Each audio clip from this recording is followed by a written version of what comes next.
thank you, Adriana, and thank you for coming this morning. In 2011, I made a folder called Things to See, and since then I've been filling this folder with other folders, and each of these folders is an entry in the project that is now known as 76. Each entry is a type of memory fragment or fragment. Using the descriptor memory is maybe not exactly necessary. But these are the kinds of memories or ideas or fragments that we've become removed from. And sometimes they become so cryptic in a sort of developed ambiguity that we're not sure they were ever real. They may only have been parts of fantasies or ideas. They may never have been real at all. They may have been real and they may not have belonged to us, but they've become part of an amalgam of idea memory, and they're things that I am admittedly hung up on. So the work represents an ongoing period of pretty intense investigation. I've been attempting to piece the collection of fragments together since 2011. Been adding to the list through all of that time, so the list keeps growing larger and larger. And I'm searching for content to make the fragments whole again. That's a simplified way of explaining what I'm trying to do. But the project includes an important component of failure for that reason. A lot of these fragments, just by their nature, will be impossible to substantiate. I'll never get them back together. But I'm just trying to reach a satisfactory conclusion for each of the 34, 35 fragments that are in the collection. And this is sort of regardless of the path taken. So it could be through tireless research, improvisation, or means that I don't even have a real grip on. And through the project, through the research, I'm trying to invite the viewer on a kind of tour of this piffling part of my brain that can't help itself but be hopelessly hung up on these fragments. So I'm going to move through the work and I'm going to address most of the entries, almost every entry, and at the end I'd like to kind of talk a little more broadly about my practice and more about the idea of the handmade or of working with the hands. So this is the namesake piece of the project, 76, and at some point in my youth I invented the easiest way to draw the province of Nova Scotia. So you draw 76, 7 is mainland Nova Scotia, and 6 becomes Cape Breton Island. This is a book called What You Gonna Do, Boy, What You Gonna Be, written by a New Brunswick author, Peter William,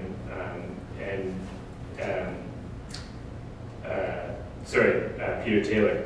And in the dust jacket description, the Peter William in this novel is not the author. He is you, the reader, or your teenage son. He is the breakaway, the one who learns, not in the feed bag university, but in the street, along the track, around the station part of town. His teachers are a 15-year-old girl, old women in the streets in run-down shoes, pick-swinging railroad Ray Malone of a salty railroad gang, an old homosexual whose name is James Edward Puzzle, and many more. And always over his shoulder, the shadow conscience of his railroad engineer and hero grandfather, his parents, and the hip sanity of his closest friend, Jimmy Solomon. So this is like this weird, does anybody know this book?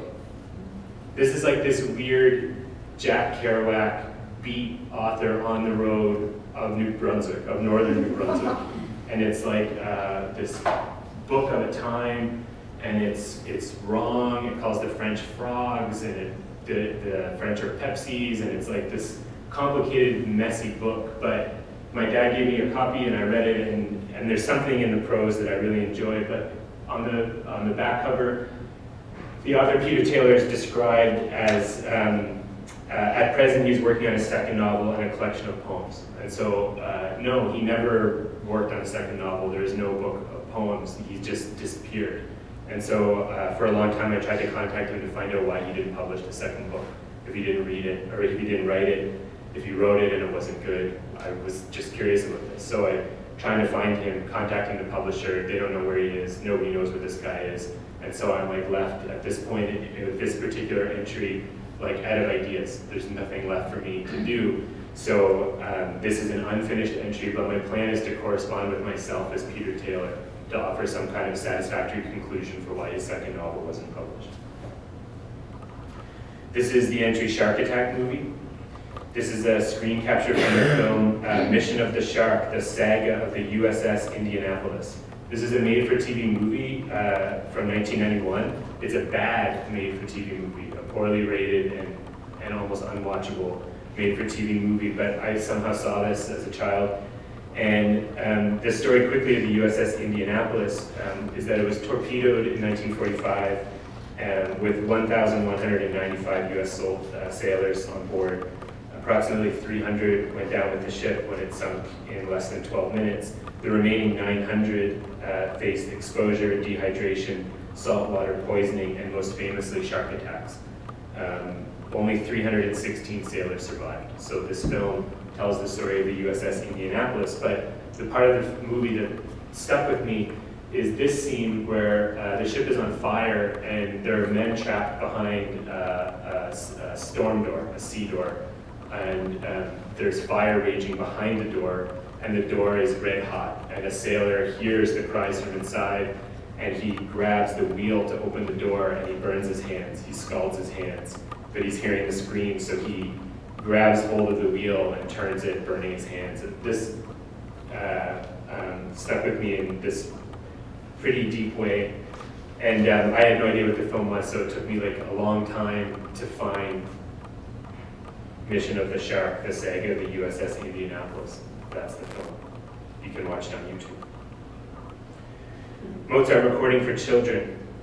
These are portraits painted by Pietro Antonio Lorenzoni of Mozart and his sister Mariana Mozart, known as Nano. And when I was a child, I had a recording of a kind of like a Mr. Beethoven Lives Upstairs style recording about Mozart.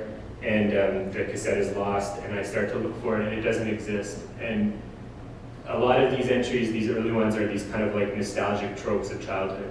But what's interesting here is that it's not that common to not be able to find something. Okay, if you want a recording of almost anything, you can Google it, and you could probably buy the MP3. You could certainly find it on eBay. You could find some record of it, but there's no record of this recording at all. So I spent a long time confused if I had made it up, if it was real. Was it my own fabrication? There are other recordings from Mozart, so I started listening to those and trying to understand if my imagination had twisted those recordings into the one that I remember. But in the end, it does exist, and the only copy that I can find anywhere in the world is at the Pomona Public Library in Pomona, California. So I called the library and asked if they would consider mailing it to me, and like preface this, I'm an artist, I'm doing this project, I just want to have the cassette, I want to have a recording, I want to like hold the object, and they said no, you can't do that. So I have a friend in Los Angeles, and I said, could she come and make a recording? No, you have to live in Pomona. So this is like a dead end, but I convinced this librarian, this guy named Alan Lungombe, to take a photograph of the cassette with his cell phone. So this is the closest that I can get to listening to this recording. This is the entry Mighty Antar. This is a toy car that was made in the 1950s, 1960s, 1970s from Dinky Toys from England. And my Uncle Ron and my Uncle Terry had this truck, and I played with it at my grandmother's house. And it's an amazing truck for make-believe and play because it has this low-boy trailer and you can load cargo on it, and it's fantastic. But even as a child, I understood that the proportions were wrong, and I thought that the trailer was too short. And so I fantasized about the trailer being longer. And now I'm an adult, and I have some skills in manufacturing objects and machining, so I'm able to go on eBay, buy 2 of these trucks, use a milling machine to mill the trailer into 2 pieces, and then put it together. So this is a digital maquette of my plan, and then here's the finished trailer, and it's on the table here if you want to see it after the talk. But this is something that's coming up more and more as I work through the entries, where this I would consider a final piece, a final image. So I'm including the digital maquette, I'm including the research or the kind of pre-production information, and then I'm including the finished object in the same image. And now I can play the way that I wanted to when I was 5. This is Jerry Ball. Jerry Ball was a defensive tackle who played in the NFL from 1987 to 1992. And he played for the famous 1998 Minnesota Vikings, who went undefeated in the regular season, but failed to make it into the playoffs with a devastating loss to the Atlanta Falcons, which I still feel pain over today. when I was a young teenager, I felt connected to Jerry Ball because he was 6'1" and he weighed 330 pounds. And in 1998, when I was 14, I wasn't far from that height and weight. And he was an amazing athlete. Later in life, researching Jerry Ball, I learned that in 1996, he intercepted a pass and ran 66 yards for a touchdown. And in football fandom, there's always an excitement when the big man gets a touchdown. The big lumbering linebacker, the big lumbering D lineman catches a ball, picks up a fumble, and runs for a touchdown. And I've wanted to see this clip probably since 1998 when I learned it happened. And so I've contacted the NFL, I've contacted the Oakland Raiders, the team he was playing for at the time, and it's not possible to have access to that information. The NFL is very proprietary about their content. The only way I could do it is if I got press credentials, which I've looked into. But at this point, my plan is to work with probably a high school football team to recreate the moment. So to try to study plays where like a defensive tackle and Jerry Ball's slot on the D-line could intercept a pass, what kind of pass would he intercept, and like choreograph the event to happen for documentation. Other ways I attempted to get access to the footage was to mail this letter to every Jerry Ball who lives in the state of Texas, where I know the real Jerry Ball lives. It starts, the second paragraph, I was always a fan of the Minnesota Vikings when I was a teenager and followed the famed 1998 season with wild eyes. I didn't hear back from any Jerry Balls. I also found the real Jerry Ball's daughter on Facebook. Like, I've seen photos on her Facebook of her with her dad. It's him, it's the Jerry Ball. And I messaged her these wild direct messages like, can you just ask your dad, does he have footage of his touchdown from 1996? Because I would think he does have footage. This is not a common thing for a player in his position to get a touchdown, but she never wrote me back. This is Herschel Walker, who also played for the Minnesota Vikings, and I had this exact football card at some point in my life, or one that was very similar, and I loved Herschel Walker because the picture that was on the back of the card, he had this flat top, and he's this handsome guy, and I started to be a fan of the Minnesota Vikings because of Herschel Walker and because of that football card. And I started to look on eBay at football cards, trying to find that card where there's this picture of Herschel Walker, and this might be it, but it may not be. And I started to realize that Herschel Walker is almost always depicted on football cards in moments of non-action, non-gameplay, and he's also almost always pictured with no helmet. So in reality, my fantasy about this card could have been like pretty much any Herschel Walker card that was ever produced. So I started collecting all of his cards, and this is a maquette showing a selection of the ones where he's depicted with no helmet. And here are three more, and here it gets even more strange because we see that the same image is used across 3 cards from 3 different manufacturers. And we see that the middle image is actually flipped horizontally, or the other 2 are flipped horizontally. There's also other weird discrepancies like spelling errors with his name. This is Big Sounds of the Drags, which is a vinyl LP that my childhood friend Donald Gass had, and we would listen to it, and it's just a recording of a drag race in California. And I would just like to hear it again, but it's difficult to find. This is Golden Anchor rum. My grandfather, towards the end of his career and into his retirement, I believe struggled with alcoholism to a certain degree and drank a brand of rum called Golden Anchor.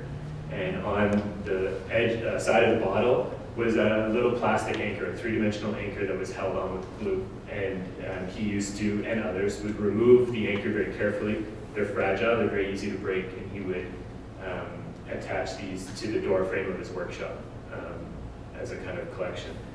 And I was trying to find these anchors, and I went back to his house after he had, neither of my grandparents were living at the time, they had lived in this house for a number of years, but I returned to the house, and the current owner took me in the workshop, the anchors are gone. Then I am trying to go to like bottle recycling places around Halifax. Some of them have collections of weird bottles. I'm trying to see if they have Gold Anchor rum bottles. No. I put ads on Kijiji. No. then this girl contacts me and she starts asking some sort of like leading questions about why I'm looking for the anchor. It wasn't really clear what she wanted, and I asked, like, do you have one? And she said no, but she replied in the very last email outside of the Kijiji form, which meant that I saw her email address was like at cbc.ca. And she was like doing some sort of internship at CBC Radio in Halifax, and she was like using Kijiji to try to mine stories. So I was like, "Do you work for CBC? Like I'll tell you all about it." So I went on like the morning show with Dan Connolly. Dan Connolly? Don Connolly. I knew that didn't sound right. And we did this like small interview, and I put out this like plea, like, does anyone have this anchor, stuck to the door frame of your workshop or anywhere else? And this woman from Yarmouth, named Jean, sent this anchor to the CBC with this note, and it's just like this really beautiful note, and I've chosen to include this as an entry. This is blackstrap molasses, blackstrap bread. There was an elderly basket weaver from Preston, Nova Scotia, who used to go to the brewery market in Halifax to sell her baskets and some preserves, and she would bring maybe 4 or 5 loaves of bread with her, and it was the best bread that I'd ever eaten, in a way, very different than the bread that I grew up eating. Molasses bread, brown bread, but incredibly dark, twice as dark as a typical molasses bread. And so I was always trying to like recapture this bread. I'd never eaten it again. And my mom starts to investigate using different ratios of normal molasses in the brown bread that she makes, trying to like up the quantity slowly to see if we could get the bread as dark as how I remembered the bread from the basket weaver. And it never really works. It never gets as dark. It doesn't exactly work. But I dropped it and had planned to maybe contact the family of the basket weaver. My mom continues her investigations and experimentations and lands on blackstrap molasses, and that's the answer. It's just molasses bread, but it's using blackstrap variety molasses. So molasses is a byproduct of sugar refining. There's the 3 boiling stage process. The first boil of molasses becomes cane syrup, which if you've traveled in the southern US, is like this pretty common syrup for breakfast. The second boiling produces fancy molasses, which we're probably all familiar with, and the third boiling creates blackstrap, which is like this very robust, very heavily flavored, quite bitter molasses. If you dipped your finger in it and tried it, it's disgusting. You would probably enjoy that experience, but in bread it becomes like this beautiful flavor. And I have some bread here to share with you at the end of the presentation. This bread is made at the Cranewood, and bizarrely, they always use blackstrap molasses. So 8 years ago, if I had just come to Sackful and bought that loaf of bread, this all would have been resolved really easily. I thought that I might have to bring them a special recipe or bring them a tub of blackstrap so that they could make this bread for me, but it's just their normal recipe. This is Autocar Wrecker. If anyone has spent time in Halifax or spent time in Halifax in the sort of before the 2000s, you might be familiar with the Ace Towing. Ace Towing ran a fleet of tow trucks and heavy trucks in Halifax for a number of years, and they had a impound yard at the foot of Inglis Street, I believe on Bland Street, so you'd see these big trucks going through downtown Halifax all the time, and they ran these 2 particular trucks from the manufacturer Autocar. This is an American company, and these are big heavy trucks from like a very different era, and I loved these trucks. I looked for them all the time, and when I got older and had a driver's license, I could drive down to the impound yard and try to look at them through the fence or try to spot them. And I worked previously as a truck driver, and so for this entry, I had hoped to convince Ace to let me drive one of these 2 trucks. And I went to see them at their new location near Exhibition Park, and both these trucks have been scrapped, so they don't exist anymore. So my only access to this entry is the internet, and there are a lot of truck spotters. We're probably more familiar with the idea of train spotters, but there are truck spotters.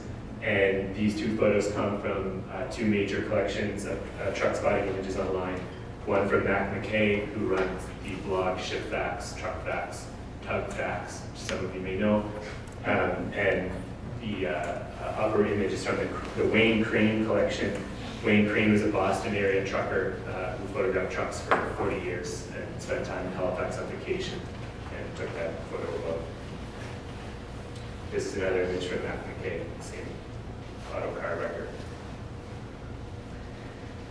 This is called Soggy Box of Dinkies. The truck I referenced from my Uncle Ron and Uncle Terry, all of those toy cars existed for me in this soggy box in the shed at my grandparents' cottage. And the box is full of sand and it smelled like mildew and it was just loaded with all of these great toy cars. And after my grandparents passed away, the whole collection came to me. And in a very misguided moment, I sold a lot of them. I kept my favorites and I sold the rest. And so for a number of years, anytime I see one from the collection, I buy it. And towards the end, I was buying them just on eBay, where you can have anything you want, anytime that you want. And this is the complete collection, based only on my memory of the collection. And I photographed them in this way that sort of goes back to Ed Ruscha and every building on the Sunset Strip. Here's a closer detail, but it's one continuous sort of parade of vehicles photographed frame by frame. And the shelf, it's a very narrow shelf. It's meant to be a piece of baseboard trim. And this is a reference to a shelf built by my friend Donald Gass's father, Charlie, to display Charlie's collection of childhood dinky toys that went to Donald. This is 2-liter pop bottle. At some point in time, there were 2-liter pop bottles with opaque black plastic bottoms. And I don't know if they were refillable or what the purpose was, but they existed, I'm sure that I remember it. And I've looked and looked and looked, and nobody seems to really know what these are or have any memory of them. So this is a digital maquette. Years later, I was in a very small quincaillerie in like rural Quebec, a hardware store, very strange place with a dirt floor and trees growing inside the building coming up through the roof. And they had like dozens and dozens of these cut in half, which were being used to display 10-penny nails and number 6 screws and that sort of thing. And I asked if I could have one, and they agreed to give me one. So the final piece is an image of the real article, but only half of it, and then one that I made by dipping a 2-liter plastic pop bottle in black paint over and over and over and over and over.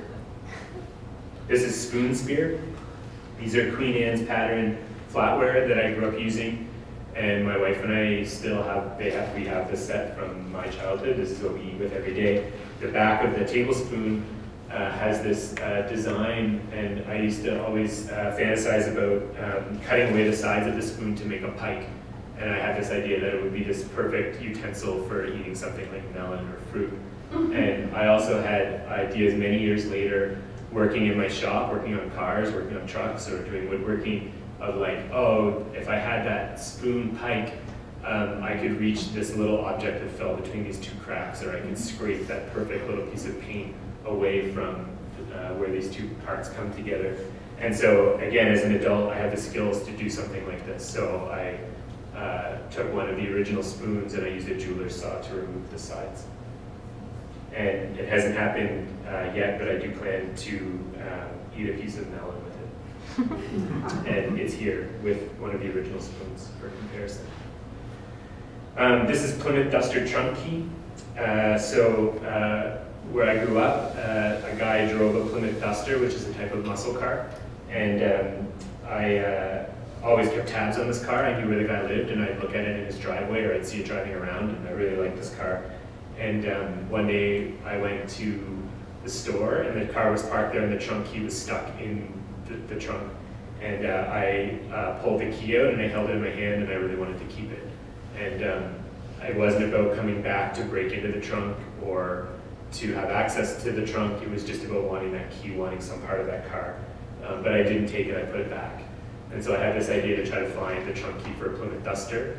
And you'll see like there's this reoccurring, like the internet plays an important role in this project. I'm always going back to the internet, whether it's eBay. A lot of the things I'm sourcing, I can buy on eBay whenever I want if I have an unlimited budget.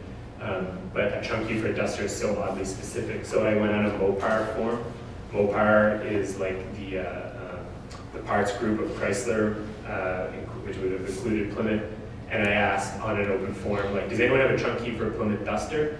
I have this story, and it's an object that I would like to have. And this guy called AZ Mopar, who's one of these people on a forum who's responded to like 7,000 different, pages. He wrote me back and said, like, yeah, I have one. What's your address? I'll send it to you. And he sent it to me with this note. Enjoy the memories. AZ Mopar. He didn't sign his real name.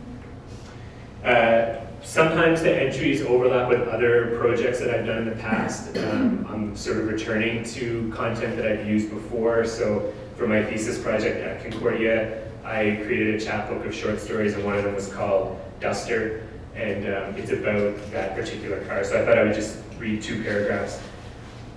One time the Duster was parked where Leroy used to ride his bike for pop or chips. He looked at the black, blue, and the bald tires and at the crack in the windshield, and he knew it was a bastard skunk of a car. He pictured it driving, the way it would sound and the way it would smell. He knew it smelled from other cars he had seen. All cars burn gas, but only some cars make the smell he was thinking of. Leroy moved around the car and saw that there was a key in the trunk lock. It was a round and small key with no tag or ring. He laid his bike down and looked at the key, moving closer, staring. Leroy wanted it. He wanted the key for his own. The key meant nothing to him except as an object. To him, there were no possibilities with that key. It wasn't a way to look inside the trunk, not a way to start the engine, nothing. Just a key for a Duster, a son of a bitch Duster with big tires, all jacked up, a Plymouth. It would be perfect. This is Red Plastic Boat. This is another object that belonged to my uncle's. It's made by a company called Empire. I've come to find out Empire is a blow mold plastic company. So they made some toys like this, but they mostly made the kinds of like snowman things that people put on their porch at Christmas time, or like candy canes that they line their driveway with. This is PT Boat 109, made famous by John Kennedy. And I've been trying to locate one of these for a really long time, and they're very difficult to find. Maybe 1 or 2 have been on eBay in the last like decade, and I only know that from archiving websites. I've never seen one actively on eBay. So I'm at the point now where I know the image I want to make with this boat. I want to go to Porter's Lake in Nova Scotia around this time of year where the water is very dark, when the sun is high in the sky, and I just want to photograph the boat floating in the water. But I don't think realistically this is going to happen. So at this point, I'm thinking about making a print, an inkjet print, a 1-to-1 print of the boat, probably using this image, maybe laminating it, and then just like laying the print in the lake and photographing the print floating in the water. This is storm window tool. I grew up in a really old house, and every window had a storm window, which would be placed over top for the sort of fall, winter, spring. And in the 4 corners, and I think in the middle, there were screws to affix the storm window in place, and they had like a screw eye, so you couldn't use a screwdriver or a socket or something. We had these tools that my grandfather made. It's a piece of copper piping and normally a bent nail, just like a very quickly made tool with a washer. And I made one a couple weeks ago, and it's like made to this sort of unrealistic and unnecessary level of quality. So it's like the metal is like polished, and there's like a perfect rivet that holds everything in place. And it's not a nail because a nail isn't quite long enough to make it work properly. But I have a video showing how it works, which we can watch.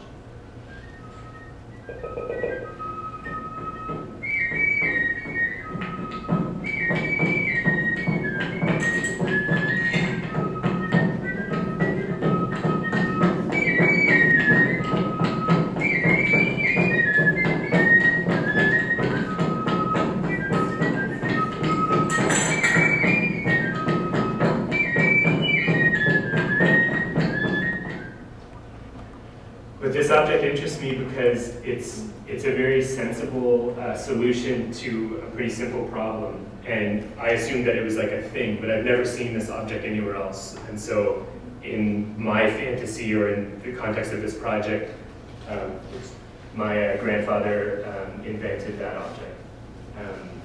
And my making this kind of jewel version is some kind of nod to him. It's just the screen capture. The next entry is Roald Dahl's signature.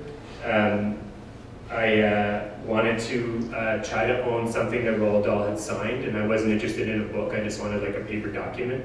And I was thinking about autographs, and I'm not sure if this is something that people really do anymore, but there was a certain era where autograph signature books were very common. And it's someone's mark, but for me it was more that a piece of paper that he had touched. I was kind of curious about that. I came to realize that his signature is really common in books, but not common outside of books, which I think probably makes sense for any author. And I spent a lot of the time looking on eBay trying to find one that I could buy. And they're incredibly expensive, very, very expensive. And there wasn't a possibility to buy one. So I started studying his signature and like really paying attention to nuanced changes from different eras and that sort of thing. And this became practice to make this piece, which is a forgery of his signature in two different, in a crayon and an ink pen. So this idea that just like I'm gonna use a print of the red plastic boat because I can't find the real plastic boat, here I could have the signature but I can't afford it, but I can make it myself and I can create my own idea or story about how he touched this paper. This is Gulf War green. And we study war in history, and sometimes, like with the First World War, there's like this very particular moment that pushes us into war. We understand like an assassination happened and then like the war began. The Gulf War has a similar story, but it was also televised in this really strange way, and all of the first images of the Gulf War, all of the first images that are cited as being the first images of the Gulf War are like these night vision, green sky with blasts of light coming up from the ground. And this is described as essentially the invasion of Baghdad or the attack of Baghdad. And I never could conceptualize what we were seeing in these images because it doesn't look like an attack on Baghdad. It's like rounds coming from Baghdad up into the sky.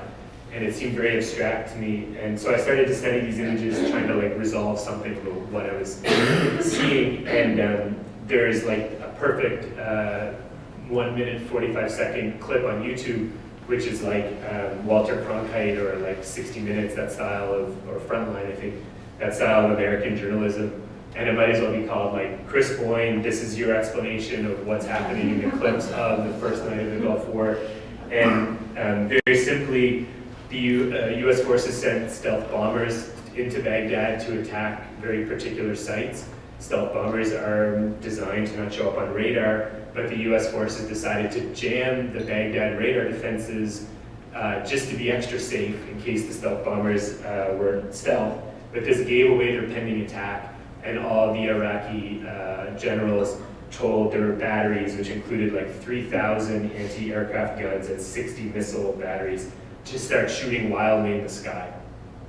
And so we had like thousands of soldiers shooting thousands and thousands of rounds just wildly into the sky in all directions, hoping that they could hit a stealth bomber. And that's what this clip is. So you never actually see in this footage a strike from a stealth bomber. This is just this last-ditch attempt, this haphazard, wild gesture from the Iraqi military to try to shoot down a US plane.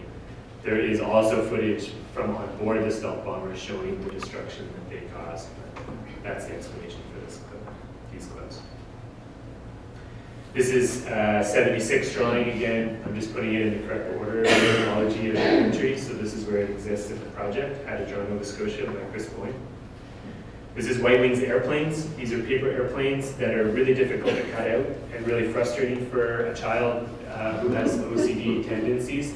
I could never cut them out as neatly as I wanted, and I was always frustrated by that. And I don't make them anymore, but I've chosen to no longer cut them out. I just look at them like this. This is Lego Ideas book. This is a book that belonged to my brother. It's on the table. And I like this tugboat a lot and this sort of tramp ship steamer, but I always knew that I never had the parts to make it. I would never have had all those parts, and so I never tried. So this is like a very high resolution scan with, I assume, Andrew, my brother's crayon marks, maybe my own, and this kind of packing tape fix on the spine. And there's pretty sophisticated 3D software available to build Lego models digitally. And so I've built both of these models, which is kind of interesting or cathartic to be able to build it in some realm, even if it's clicking a mouse button. But it's also a way to understand the actual parts that are necessary to build these sets.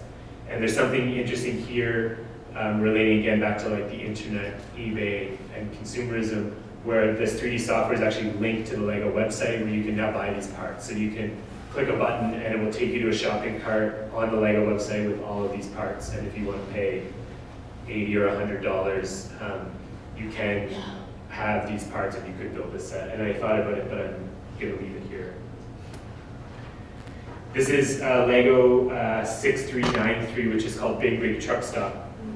This same friend, Donald Gass, he and I both have older sisters. His older sister played with Lego a little bit, and amongst his Lego instruction booklets and so on was like a catalog from just before the time where he and I would have been building Lego or asking for Lego sets for our birthday.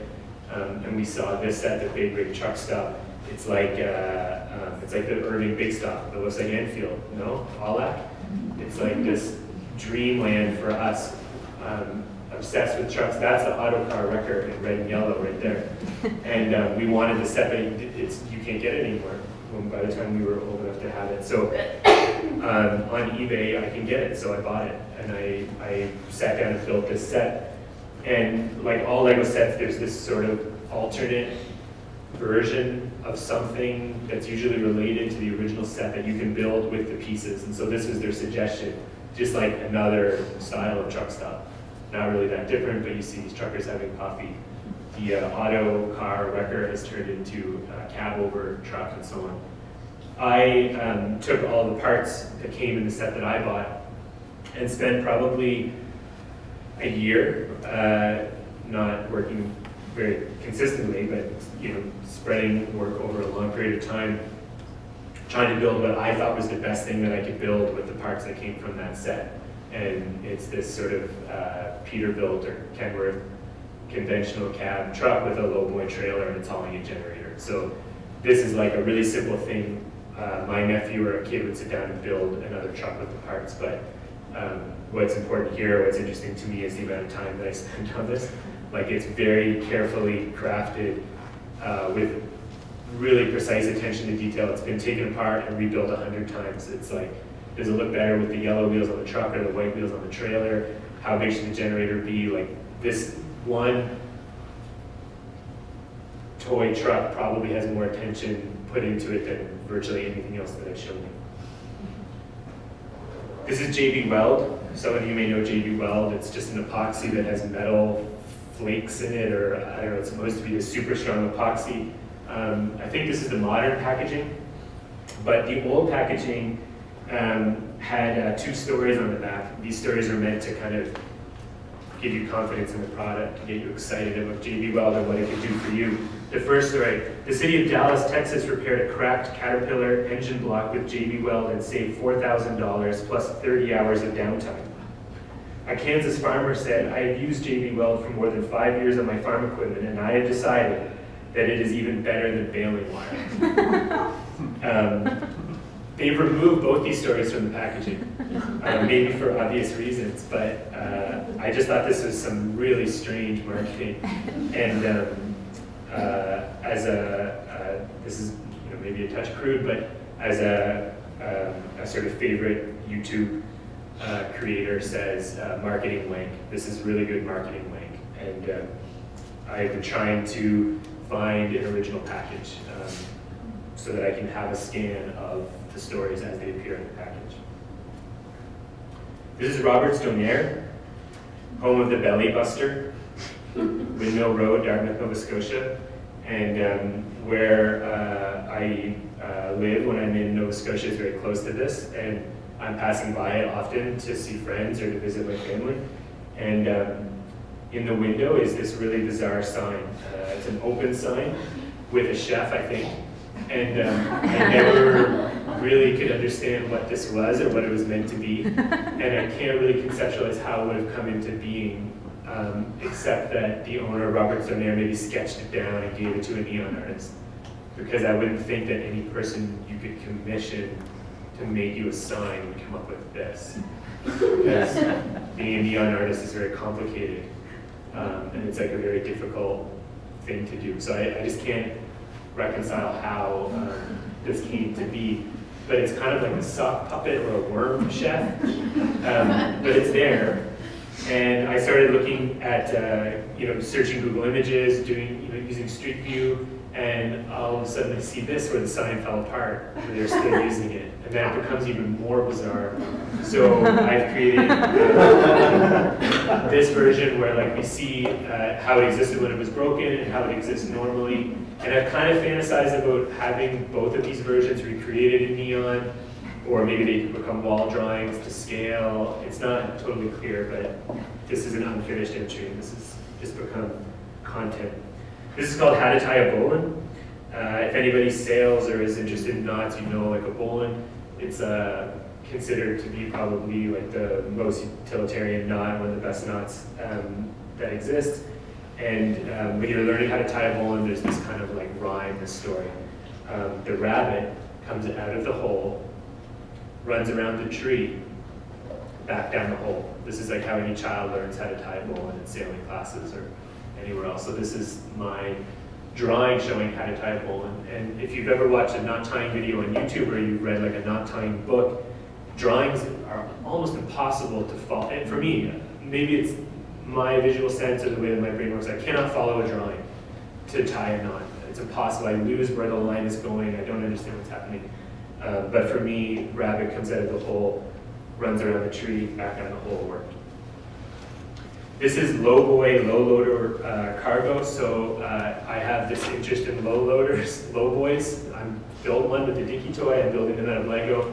And this is building low loader cargo out of wood for play, imaginary play. So it's trying to create content that I would perhaps like to give myself as a 5-year-old, so that I had better things to haul with the trailer that I couldn't build when I was that age.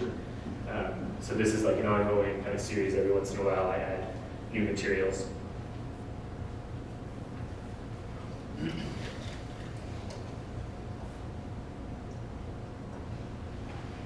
All of these objects are designed to fit the new version of the trailer, the longer trailer.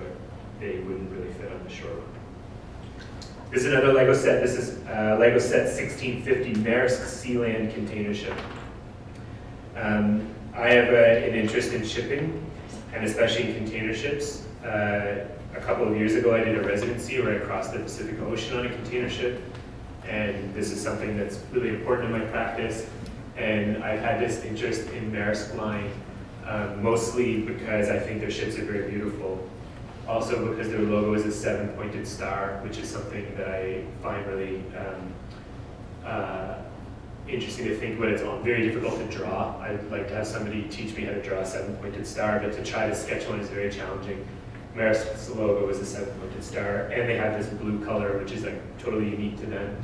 But I saw that they have this Lego set. This is one of the rarest Lego sets in existence. If it comes up for sale, it wouldn't be unusual for it to cost between $5,000 and $10,000.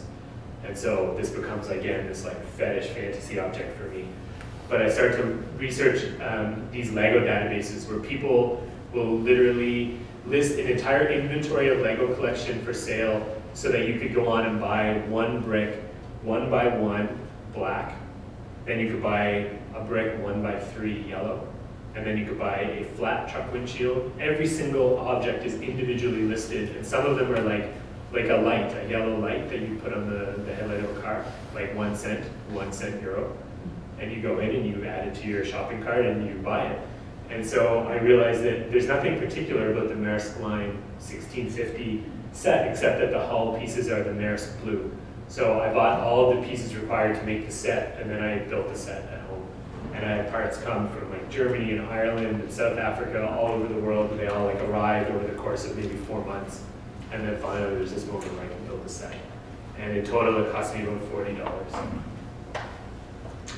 Part of this also was a plan to paint the blue hull to match the correct Maersk color, and the color is available as like a Pantone swatch, and it's possible to mix paint very accurately to get that color. So I made an addition of 2 paint jars filled with perfect Maersk blue with the 7-pointed star. This is MG Hot Rod from Uncle Ron. After I sort of amassed a collection of soggy box dinky cars, I showed them to my Uncle Ron and Uncle Terry, and they talked about some of the ones that I was missing. And one of those was the MG Hot Rod. So Terry or Ron had turned an MG Midget into a hot rod by trimming the fenders and putting big tires on the back.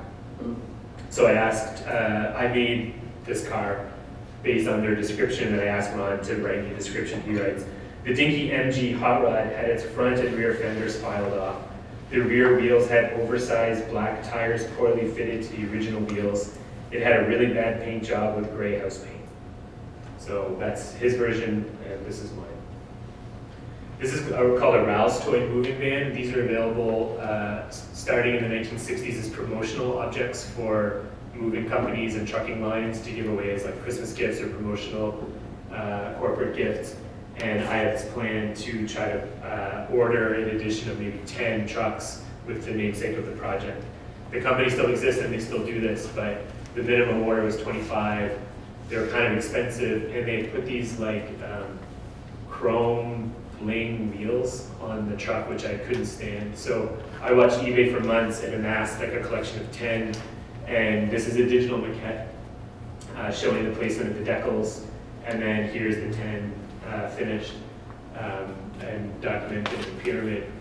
So I stripped the paint, repainted all of them, made these decals. These are like custom decals, and then they're applied. Everything's clear coated. So these can be available as promotional giveaways from my art practice. This is Yatming Chev. Donald Gass, he comes up over and over. Donald Gass had this Yatming Chev. He and his dad drilled out the holes for the axles and fitted bigger tires on the truck. And this was always like the coolest dinky that either of us had. Donald was always the one that got to play with it. So I found this at a junk shop. It's the same truck.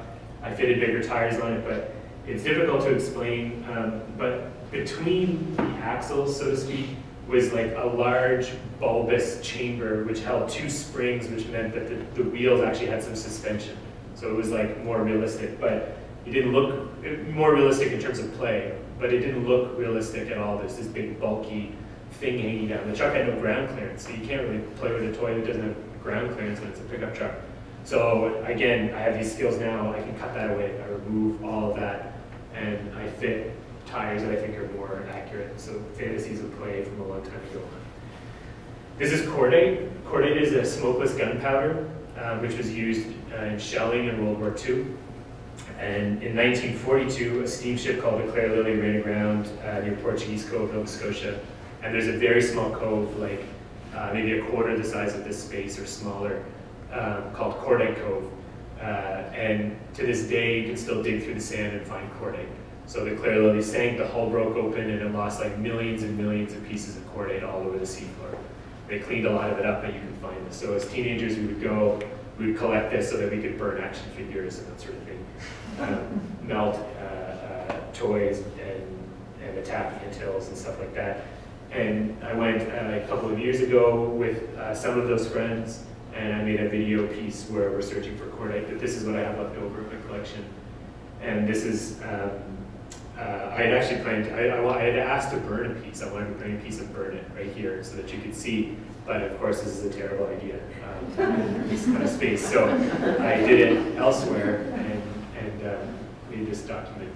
So you'll have some idea.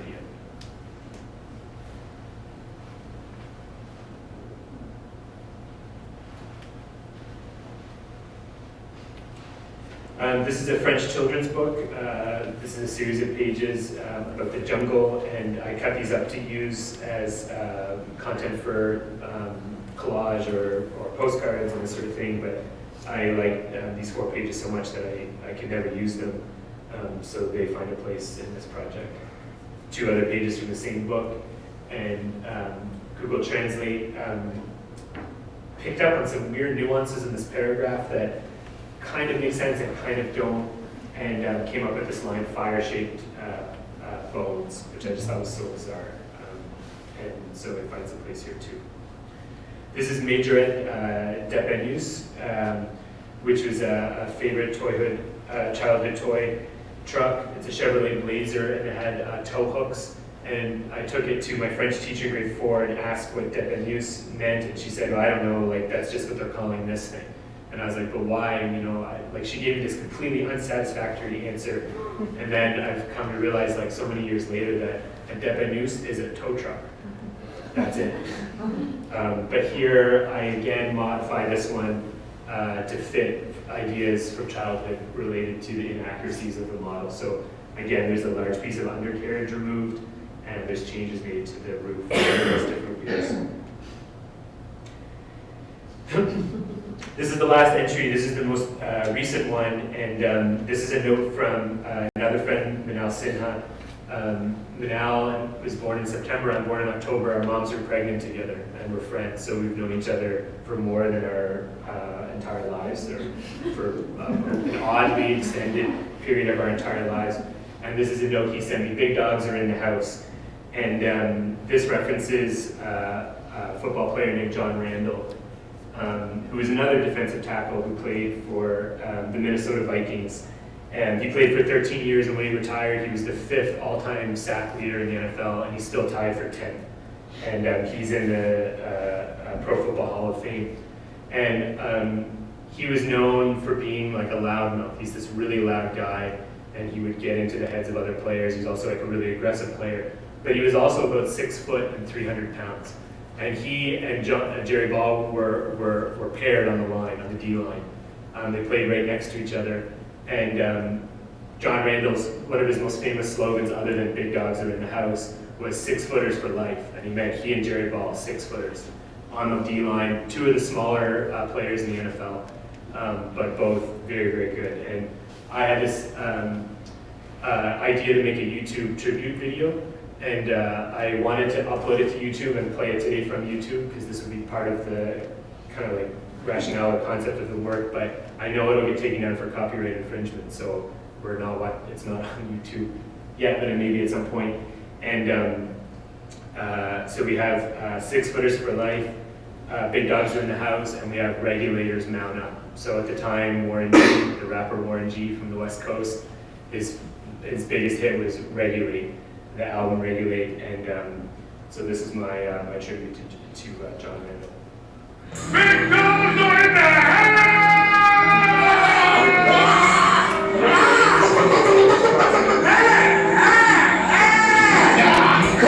We're coming! Let it ride! Let it ride!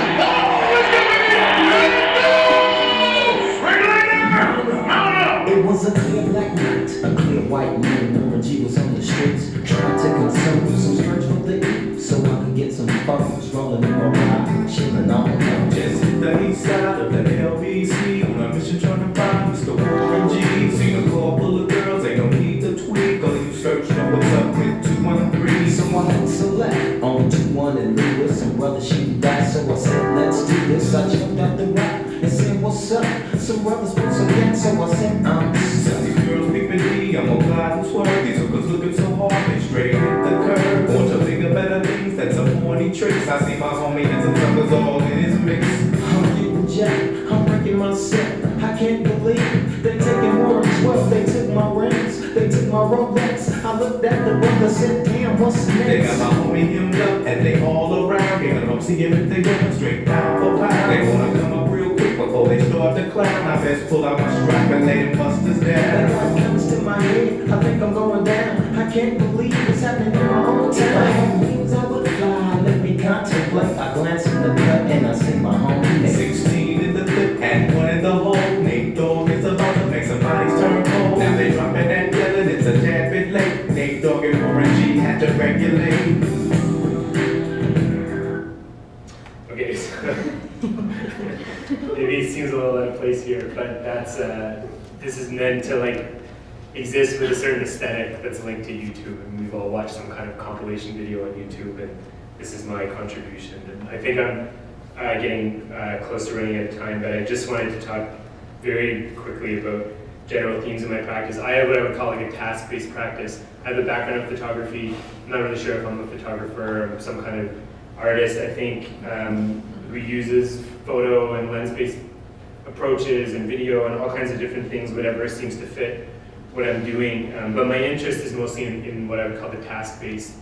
And for me, task is about searching for higher truth, making work that exists at the edge of life and art, and making work that leaves room for alternative outcomes and narratives to emerge, but always guaranteeing an outcome. So with a lot of these entries, I set something up, I put something in motion, something's gonna happen, I make an object, there's always some kind of output or outcome. I often use photography to document that output, but that's essentially my approach. I'm really influenced by Simon Starling and Chris Burden, especially Chris Burden, and this idea that he often chose a single image to represent a performance. So a lot of these entries, there's like a lot of complex investigation, there's a lot of information. I can give a talk like this and go on and on and on and on. It's like anecdote, anecdote, anecdote, anecdote, anecdote. But I want to sum all of that up into like one image. And this is a work in progress, and I don't know what the final format is. Maybe this is some kind of final format to kind of over-explain every single detail. But I also see the work existing like in a gallery space where like some didactic text could support some of the anecdote. And I'm also interested in peeling all of that away and just using the story, the backstory, the anecdote, the history, the nostalgia, all of that as just some kind of tool for generating visual content. So I'm interested in the idea that the work can just exist as it is. Like this video doesn't mean something if I don't explain this connection about being 6 feet tall and weighing 300 pounds and 6 footers for life and Jared Ball and all of this kind of stuff. So it's like a messy kind of project right now, a lot of work in progress, but I'm very happy to speak to you all about it. And if you'd like to try a piece of blackstrap bread, it's here with some butter. And there's different objects if you want to get some idea of what these things are like in real life. So thank you very much.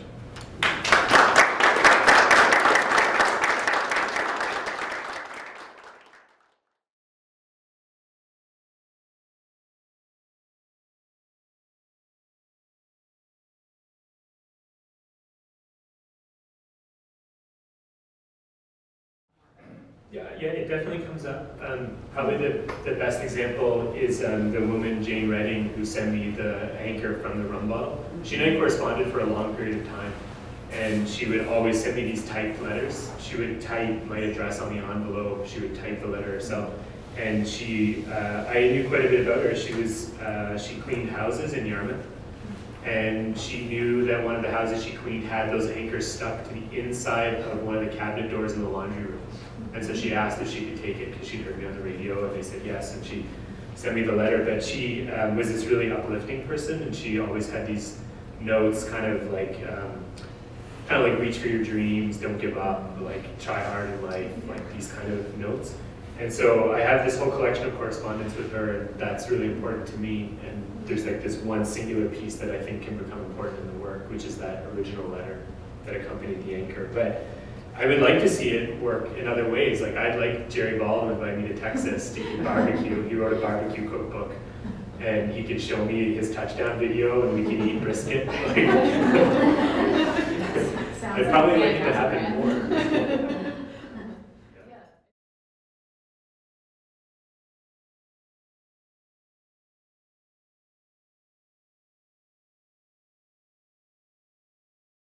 I've totally had that happen too, and I also, you probably I just relate, have a folder full of them. but a lot of the stuff that I buy on eBay won't ship to Canada, so I ship it to my friends in Baton Rouge, and then they ship it to me, so I get this like double layering of content sometimes, where like Joanna and Joey will say like, why the hell are you buying like 20 Herschel Walker cards, like loser, and then they'll remail it to me. So I have like an envelope inside an envelope with all these layers of information. So I mean, I'm definitely intrigued by that part too. I love that part of it.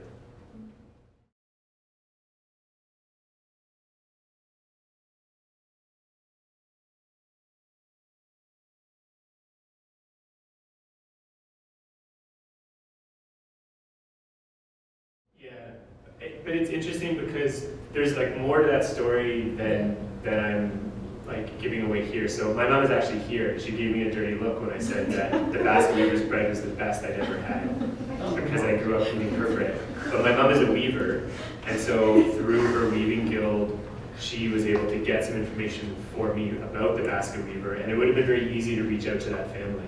And what happened, just as I was sort of like had the contact information and I could have like sat down to make the call, I knew that there'd been a death in their family.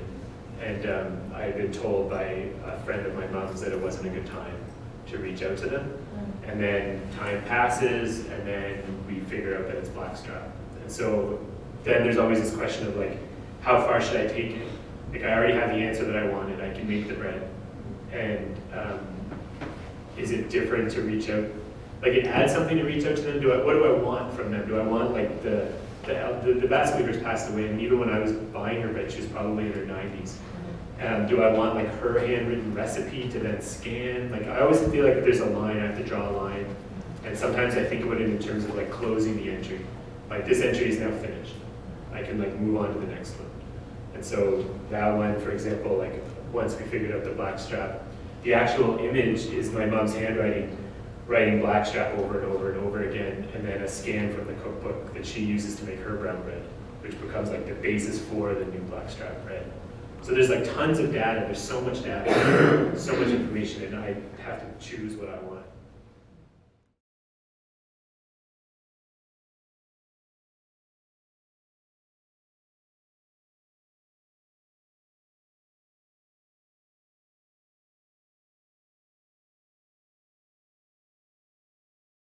Thing that I'll spend more time with, because I mean, certainly there's themes of like boyhood and masculinity. I mean, like this video is like this aggressive testosterone kind of piece, so maybe there's sensitivities that I need to be careful with.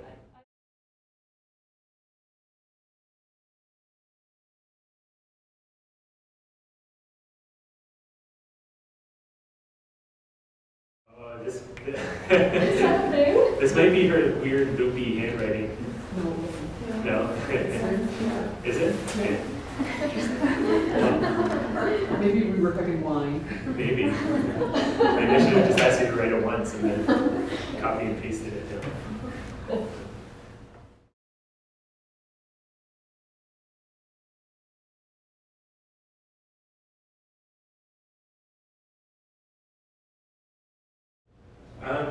Well, I enjoy revisiting those ideas, because I mean, I knew like those are fantasies I would have had, like lengthening the toy trailer.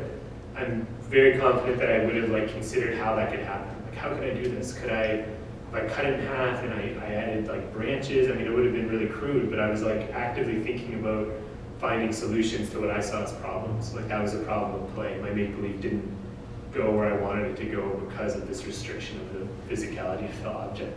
And so it's really bizarre to go back to it now, because like that trailer, it worked out perfectly. Like, it's very flawless. I mean, underneath you can see the mechanics of how it's put together. It looks a little bit messy, but it's like, it's machined like to very high tolerance, high precision, and it does fit together absolutely perfectly. So it's this idealized version of like this fantasy, but once it was like glued together and like the epoxy was dry and everything was ready, it's sort of like, okay, it's done. I wasn't exactly on the carpet, you know, moving it around and making truck noises. So it's sort of like trying to find a solution to a problem where the solution doesn't really matter anymore. It's like, sometimes like the whole project itself, it's like a checklist. Like, now it's done. And I have what I wanted for 30 years.